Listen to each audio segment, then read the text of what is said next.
Well, that unlocks some more things to talk about in the Cetus mission.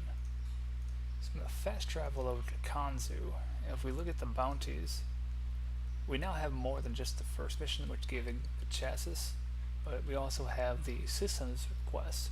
So you can run 1 and 2 if you want in order to level up and get yourself to rank 2, which will give you the final blueprint for Gara, and you'll be able to just complete that Warframe. And what else to talk about in here? These rewards are kind of generic, so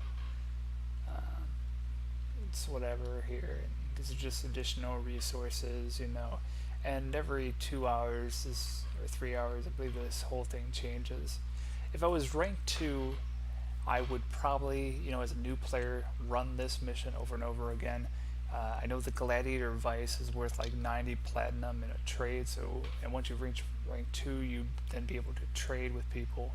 So this is probably the first point in the game where I know there is plat in which you can farm. Additionally, the Xeneric lens I believe is 10, and the Narumon's lens is worth 5, so there's additional plat options there. And this is probably your best bet in order to score some early platinum in the game. And then looking at the next one, the Gladiator Finesse is only worth like 10 because it's just not a useful mod. And Kuva is something that you won't need to know about until the end of the game, or rather beating the entire campaign. So I'll leave that for later. And these lenses, I'm not going to talk about them now because you have to beat the game in order to actually make use of them.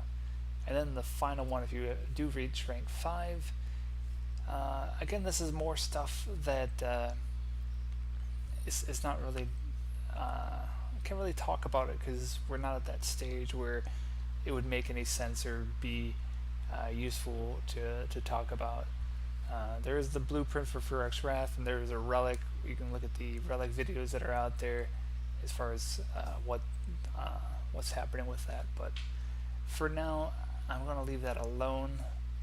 If you do get your standing up and you want to do some missions, that's pretty cool. And you'll want to go over to the Fisher when you get enough resources, and you want to buy the fishing rod here. These things are not necessary right away, but you'll certainly want to get the dye blueprint at some time, and that'll help you find fish inside the ocean. I got videos about how to fish. And then there's also, you'll want to get the mining tool, and that's 500 here. Additional things for crafting. Once you reach the first faction level, I think these are requirements to move on to the next stage. So certainly you'll want to pick up your mining tool. And that's pretty much it for right now. When you get closer to beating the game, there's another portion of the map that opens up,